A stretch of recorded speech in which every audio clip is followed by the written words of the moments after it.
Description में मैं एक वीडियो डाल रहा हूँ जिसमें कि ब्रह्मा कुमारी सिस्टर शिवानी बोलते हैं कि मैं शक्तिशाली आत्मा हूँ, मैं शांत स्थिर आत्मा हूँ, सदा खुश रहने वाली आत्मा हूँ, मैं निडर हूँ, मेरा शरीर निरोगी है, स्वस्थ है, सबका मैं स्वीकार करता हूँ, सब मेरा पूर्ण रूप से स्वीकार करेंगे, मेरा परिवार यूनाइटेड है, मेरे जीवन में सफलता निश्चित है और परमात्मा का ब्लेसिंग्स मुझे कवर के रूप में काम कर रहा है। तो ये बोलती है कि इसको आप रिपीट करोगे अफर्मेशन के तौर पे तो आपका भला होगा और स्थिति ऐसे बनेगी।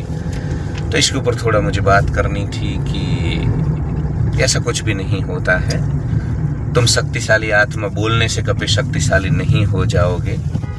तुम शक्तिशाली तभी होंगे जब तुम अपने पूर्वजों को याद करोगे।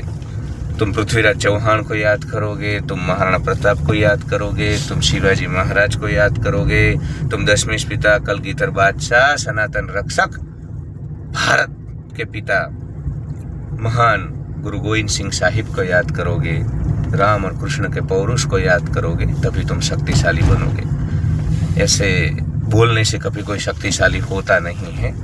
रशिया अगर वहीं बैठ के मॉस्को पे पुतिन और सब बोल के हम शक्तिशाली आत्मा हैं, शक्तिशाली आत्मा है, कुछ नहीं होता है। तुम शक्तिशाली हो वो दुनिया को पता चलता है जब तुम अपने अधिकार के लिए लड़ते हो या जब तुम दुनिया को झुकाने का सामर्थ्य रखते हो। तो चीन, रशिया, अमेरिका ये सब ऐसा बोलते नहीं है आंख बंद करके कि हम शक्तिशाली। वो शक्तिशाली है, दिखता है, तभी तुम शक्तिशाली हो।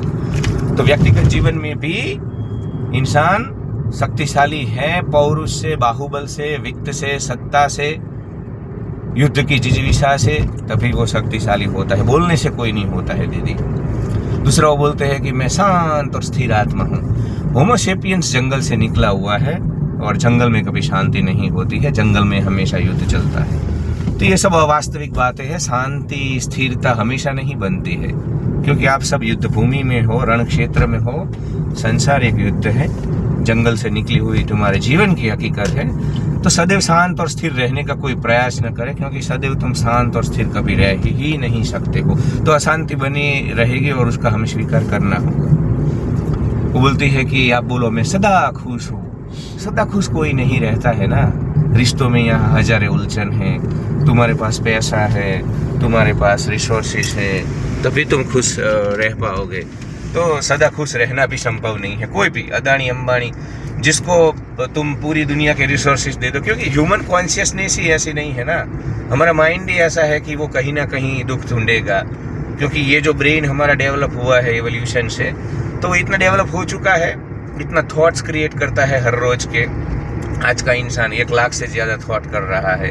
तो ऐसी परिस्थिति में हमेशा कोई खुश नहीं रह सकता। मैं इसका खंडन करता हूँ। फिर वो बोलती है कि आप बोलो मैं निडर हूँ, निडर हूँ, निडर। आप निडर हो वो तब दिखेगा जब आप डिफेंसिव होगे, रिटेलिएट करोगे, कोई आपके ऊपर आएगा।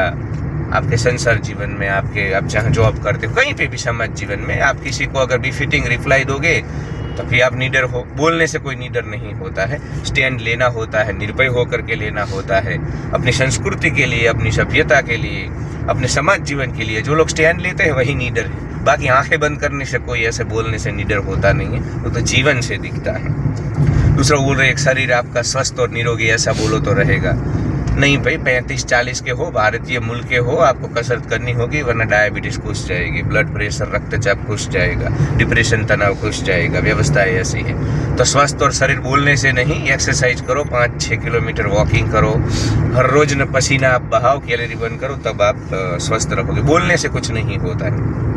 फिर वो बोलती है मैं सबका स्वीकार करता हूँ और सब मेरा। कोई यहाँ किसी का स्वीकार नहीं करता है। जरूरियात और स्वार्थ के हिसाब से अगर आपके पास सत्ता है, पैसा है, बाहुबल है, तो आपका स्वीकार होगा। और आप भी सबका स्वीकार नहीं करते हो। स्वार्थपरायण पूरा का पूरा प्रैक्टिकल समाज है। 21वीं सदी है, 2024 का साल है।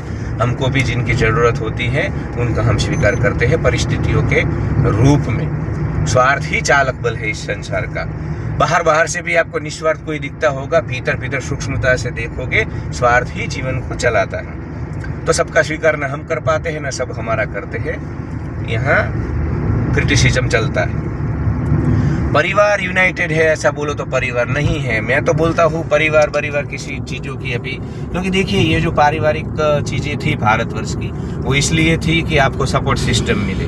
आज सबके जीवन के दुख का जो प्रमुख कारण है वो सबका परिवार है। परिवार, अगर आपके पास पैसा है, आपके पास रसूख है, तभी आपका है, वरना सारी जो ये सिस्टम है ना भारतवर्ष की, ये भी परिवार इसलिए बने थे सब एक दूसरे को सपोर्ट करें।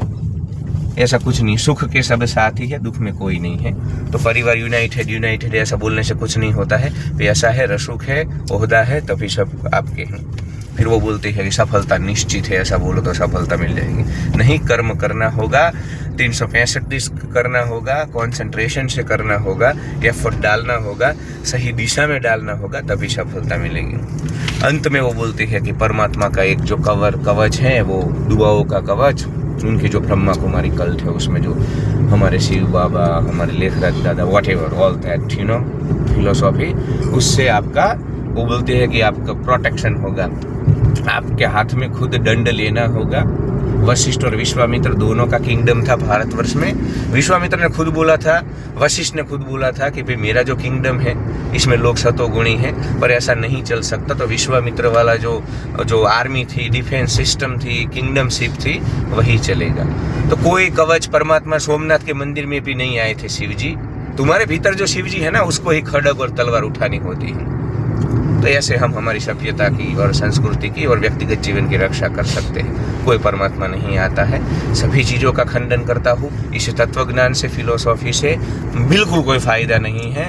सशक्त बनो, स्वस्थ बनो, निर्भय बनो, पौरुष और सामर्थ्य से सफल बनो, तभी तुम व्यक्तिगत जीवन का और अपनी संस्कृति का रक्षण कर पाओगे।